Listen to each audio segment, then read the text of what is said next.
Hi guys, kakashout natin yung D2 balance ko, yung load ko. So may 134 na balance ako dito. Open natin yung Passabouch app. Kung wala pa kayo nito, pwede kayo mag-request sa page ng Passabouch. Tapos, makikita nyo dito yung balance 0. Punta kayo sa outlet. Ayan, Gcash, Maya. Pwede kayong mamili kung saan ilalagay yung pera. Kung wala pa yung outlets, mag-add lang kayo. Ayan, piliin nyo lang yung Gcash or Maya. Punta tayo sa home. Click natin itong button na convert. Piliin natin yung load. Scroll down. Click natin yung next. Bali yung rates dito guys, nakadepende sa plan nyo. So, ang current plan ko dito ay gold. Choose natin itong D2. Nakikita nyo 25% yung deduction fee. Tapos, example, 100 yung ipapatrade ko.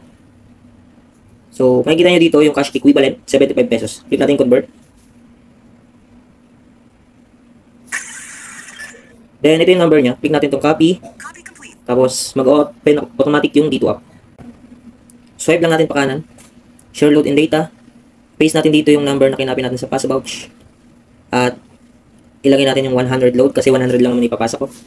Click share now. Click yung get OTP. Tayo mag-text yung OTP. At, ilagay nyo lang yung code dito. Check. Click proceed. Yan, 100. Tapos, balik kayo sa Passabouch. Yun. Pumasok na yung 75 pesos. Click natin itong cash out sa baba.